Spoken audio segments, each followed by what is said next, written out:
What's good with YouTube? Y'all already know Big Flocka with the convict's perspective, and I'm gonna dash, sliding on through with a little bit of energy. Please hit the like, subscribe, comment, do all those things to help support this channel, and hit that bell notification for future fire content. As you can tell by the thumbnail and title, we're gonna be talking about recently deceased NF member Marcus Tarzan Castaneda, who at the time of his death, at 76 years old, probably had the longest career out of any active NF member at that time. Okay, he was recruited sometime, believe it was in '69. There's a famous picture that was taken where you see one individual smiling. You have Bobo in the picture. You have Lips. You have all the original NF members are there, and he has the biggest smile on his face. That's the day that he actually got recruited into the NF. Now, being from Pomona, 12th Street, it was kind of interesting because a lot of those individuals basically aligned with the MA, right? Now, I know a lot of dudes that did time with Tarzan. See, Tarzan was out there in the streets, was pretty much fucking one of those dudes that was just with the shit back in the days, man. He was known to do bank robberies. That was his MO. He ended up catching a lot of time based upon all those bank robberies he was doing. You know, and they said he was an interesting character.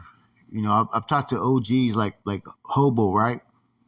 Who would say, he said that the Mexican Mafia, because they used to have people on different tiers or let them out during different times back then, right? He used to trip out because they walked by his cell and he did a lot of meditating. He put all his books like on his bed frame, you know what I mean? Where his mattress would be. And he would sit there and meditate a lot, do a lot of legal work. You know, he didn't have a TV, and the homeboys ended up giving him a TV. He never even fucking used it. He was always busy with something else. And the Mexican Mafia would swear that they'd go by his cell that he was levitating off the ground, how he was fucking doing all his yoga and shit, right? Hella funny story. And the brothers would ask, hey, Tarzan, you know, did you eat today? Because sometimes he wouldn't, you know, go to chow, really wasn't eating and whatnot, right? And he was a pretty big dude at that time. And he'd go, yeah, what did you eat? He goes, I licked the wall. So that was the type of character Tarzan was. The story that happened at either, I think it was an MA associate or an MA member. I think his name was Flocko or Bones or something like that, right? Had ended up trying to make a move on him, stabbed him, right? And Tarzan, instead of fucking just taking the hit and like, you know, going to medical, he fucking pretty much chased after this fucking MA member all throughout the fucking tier trying to get his fucking ass, man, because it didn't even phase him, you know. Then he went on to catch a bunch of those bank robberies, and he ended up catching a case.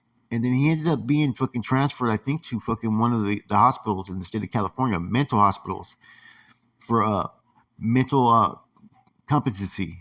You know, could he withstand trial and whatnot? Because he was just doing some J-Cat shit. Let's just keep it real.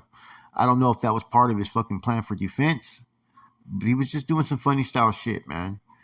And to a point to where the O at the time really wasn't tripping off him. And this was during the time when the Black Bob, Brown Bob, and fucking Bobble situation all started to arise and everything. And he ended up taking his time in the feds. At that time, you know, which was probably what the late 70s or early 80s, right? There was really no NF members that had hit the feds yet. And so you had maybe a couple of dropouts that were there, Weddle, Deda, right? Those individuals from a long time ago that flipped in the case with Death Row Joe and whatnot, right? Death Row Joe was in the system, as a matter of fact, yeah. But these were all individuals that were separated. So for years, right, he was basically doing his time and basically kind of isolated, left out there on the island for himself, to fend for himself, with no communication really with the organization. So he just did his time. You know, there's a couple of things that happened in the system, to my understanding. He put some work into the system anytime he came across any Mexican Mafia members and whatnot. That there was a time period that they believed, and this is the BOP, Board of Prisons in the feds, right? They thought that maybe he was potentially a dropout. They had him labeled as a dropout, and he was in Terre Haute for a minute doing his thing. And it wasn't until I think Rico and a couple others got to an institution that they found out that who he was and what he was about, to where he finally got in contact. You know, and in hearing his story, it's crazy because he had no contact with anybody. He'd been pretty much just fucking left on the shelf, and he wasn't tripping. He made his sacrifices. His case that he caught was basically fucking bank robberies and whatnot, He took his time and he did it. So here's Tarzan, right? Been away from any carnales for about 24, 25 years, right? And all of a sudden he's getting the love of a lot of Norteños that were coming in that had heard his name, or the whispers and whatnot. And you got to remember, he was not schooled. He had no education to the Norteño plight. He comes from an era when there was no North or South. But from the foot soldier, right, to the fucking high ranking C's, right, they all acknowledge and respect fucking Tarzan, which was kind of an awesome fucking story in itself. That after being by himself, you know what I mean, for all those years, he's in his 60s, he's an old man, and he gets all these youngsters that are flooding the system that are fucking showing him love, showing him respect. You know, they didn't forget where he came from, what cloth he was cut from. If I'm not mistaken, I think he was even fucking placed as a captain at that time, which was probably an awesome accomplishment after all those years, man. I think a lot of it was done because he'd been there doing his time and he stayed solid, you know? You know, he tried to play the J-Cat role when he caught all these cases. What I mean by that is he acted like he was fucking crazy in a J-Cat, you know? But that was all to put a little bit of pause in the courts and have them fucking relook at things. Eventually it didn't work. He ended up getting blasted off a whole bunch of fucking time. And I will say this, he's one dude that a lot of these groups were scared of back in the days, man. Like I said, he was a beast. He was no fucking joke. You know, he's the one that if you ever look at some of the pictures where there's a dude walking and he's looking behind him, that's him. You know, some of the more iconic pictures he's actually a part of during that time era. Another thing that was kind of cool about him, though, right, as you guys know, he's from Pomona 12th Street Sharkies. Even till before he died, he represented the NF just as hard as he represented where the fuck he was from. He was proud to be from Pomona 12th Street, man, even as an NF carnal. And he never let that stop him. That a lot of those dudes, either sympathized or became MA or Sureños, right? He still had love for his hood. And as I said, Tarzan passed away. I think it was November 20th, 2016. I think I have some notes. Hold on.